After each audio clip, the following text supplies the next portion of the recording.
Assalamualaikum warahmatullahi wabarakatuh, teman-teman semua. Jumpa lagi dengan PSI Channel bersama Fajar. Saat ini saya sudah bersama dengan teman baik saya, seorang jurnalis di Taiwan, dan saya ingin berbincang-bincang bahas dengan William mengenai perkembangan terakhir penanganan COVID-19 di Taiwan yang menurut rilis media beberapa hari ini sudah mencatat tidak ditemukannya kasus-kasus baru positif COVID. Bagaimana bincang-bincangnya, ikuti terus.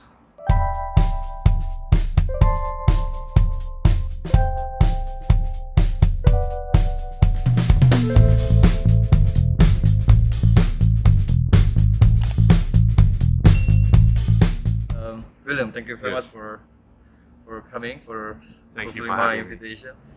I would like to make this video to share the current information regarding the current situation in Taiwan related to the COVID-19. Could you elaborate about your observations on how the health authority of Taiwan handling this pandemic from the beginning until now? Of course. Well, ever since the beginning of the pandemic, Taiwan has been very, very focused because Taiwan is an experienced country from the experience of SARS in 2003. So therefore, from this experience, Taiwan is able to contain the virus and also help other countries around the world. Now, for example, on December 31st, Taiwan has already acted before other countries. Taiwan was one of the first countries to start health screenings from people who came from overseas, especially from Wuhan. And they did these, then from screening passages from Wuhan, it expanded to all of China, and then expanded from there, from in March to all incoming flights. Then January 20, Taiwan set up a central command center to combat the coronavirus. And throughout from then, Taiwan has set up implementations on mask wearing, telling people to wash hands, promoting washing hands, and social distancing.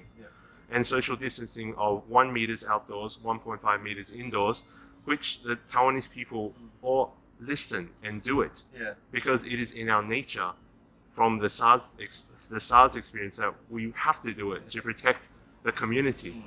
So I think that is one of the highlights of why it's so successful. It's the government plus the people. Now, if you look at all the implementations that the government has did, they acted very fast, very, very fast. For example, there was an example of a hostess nightclub lady, hostess KTV. She was confirmed with the virus. So the government very quickly shut down all hostess KTVs. Some people will think it's very extreme. Some people will think, but of course will ask, oh, why be so extreme? But these are the things that the government has done, and look at the numbers now. Only 440, and the most important thing is 440. Only 55 are domestic. Domestic being local infections, being that someone caught the virus in Taiwan. But the other 300, more than 300, were from overseas. Because Taiwan, what they do is that when someone is confirmed with the virus, they will isolate them in hospital to treat them. And at the moment, we have a 3 testing policy, which means test once, negative, test twice, negative, test 3 times. If all negative, then we release. So it's very, very strict. We try not to let the virus spread in the community. And that's applied to all nationality, right? Everyone. Okay. You will find that all nationalities who come to Taiwan, who are confirmed with the virus, the government will cure them, will treat them before release them. They will not say, oh, this person is not Taiwanese, so go home. No, we will not do that. That's true. So Taiwan, yes. So from back to the question. So from this example, Taiwan has done a lot to contain the virus. Yes, very successful. And the result is as you mentioned that until today we have only 440 cases Yes. with only 7 casualties, right? Yes, 7 That's casualties. very low percentage of, Very low. compared to others. Well, if you mentioned earlier that within the last 6 days at least, well, in a row, they don't find any new case or zero case. What does it mean by zero case? Okay.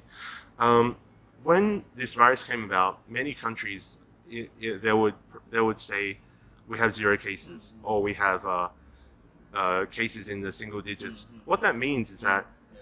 the number of new infections are low, Okay. because when the number of new infections are large, that means the numbers are spiraling and will keep growing. But when the number of infections are low, it's possible that we can keep the numbers low and then keep the numbers in a downward trend until it reaches 0. Now, what does 0 mean?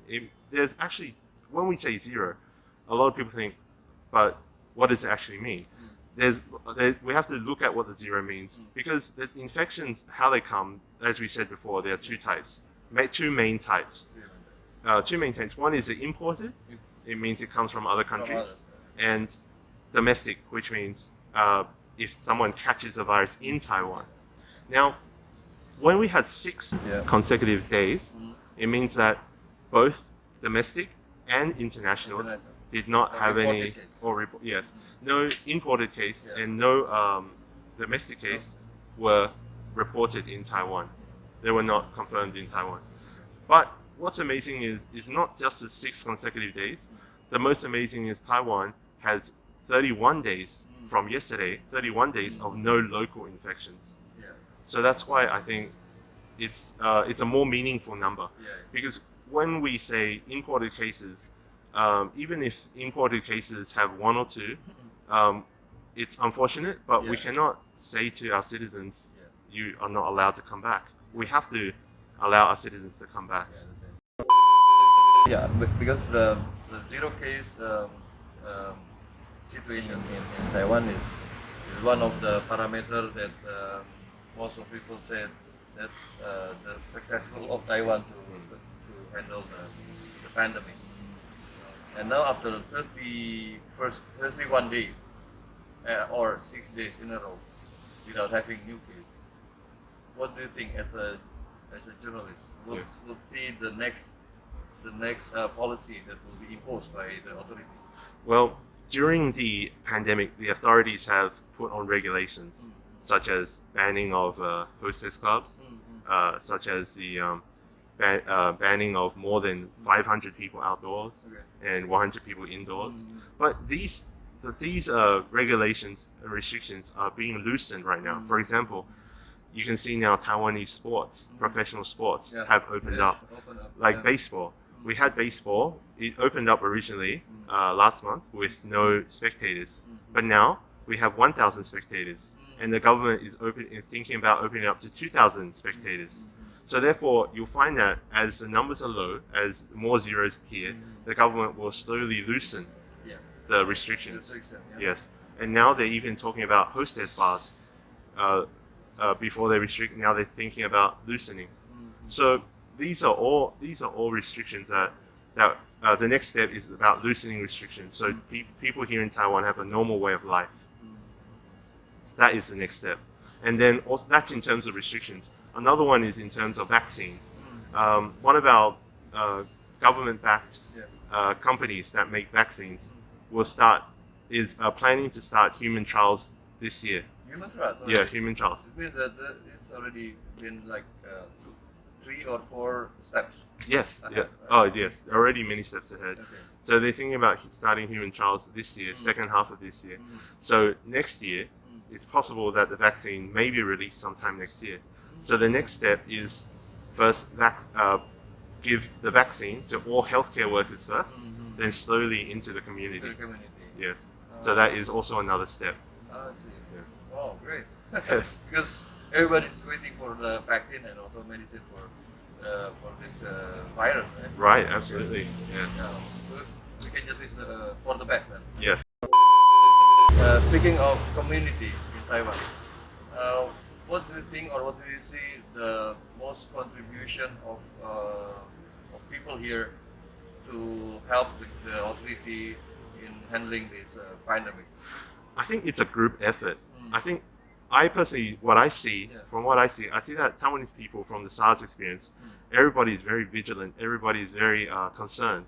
So everybody walks around with masks, everybody keeps social distancing, everybody wash hands. Like we do now. Like we do now, like the proper thing we're supposed to do. Yes, even though the numbers are low, but we still have to keep these in as a habit, Yeah. so the numbers don't climb back. And most importantly, I think Taiwan is very lucky because with migrant workers, Taiwan receives the best migrant workers, especially from Indonesia. I think everybody, the Indonesians, the Philippines, and other migrant workers, they are all very, very good. They know to, they're very good in keeping clean and hygiene. They follow, unfortunately. But in Taiwan, there is no mass cluster. Yes, there have been maybe 1 or 2 or 3 Indonesians that have unfortunately caught the virus, but these are all single cases. They are not mass clusters. So Taiwan, I think Taiwan is very, very good in that in that area. And so coming back to the question, it is a group effort, not just Taiwanese migrant workers, foreigners. We have many international people from the international community, like Americans and also English Europeans in Taiwan. They also work together with us. Yes, everybody works together. And I think one of the most important things is that Taiwan is very good in giving out this information through the media. Dissemination. Yes. Every time there's no case, one case, or anything, the media will spread the information out in English, in Chinese, in Japanese, Spanish, so everyone that lives in Taiwan can understand it. And also government agents. Transparency. That's right. There's always transparency.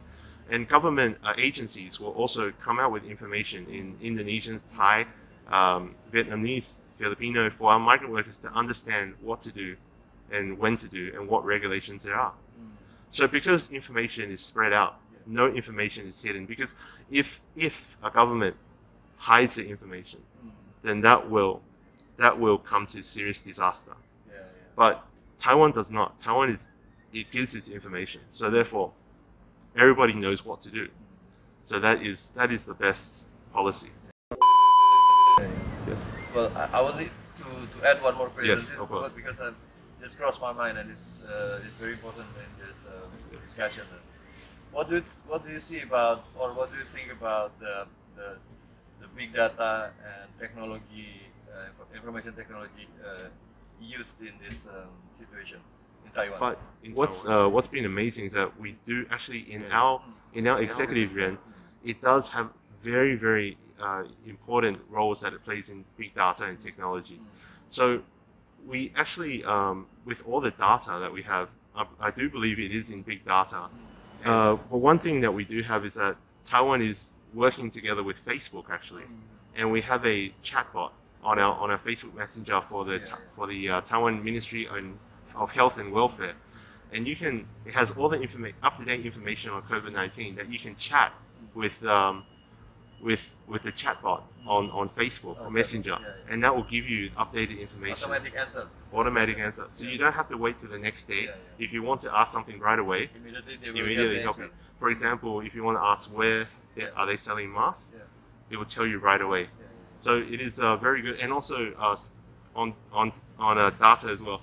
Taiwan also has apps that consumers can find where there is which pharmacy sells masks, and also we also have an app that tells people when they want to go out on public holidays which area has a lot of people, and you can avoid that area. So yes, coming back to technology, Taiwan has put a lot of effort on technology.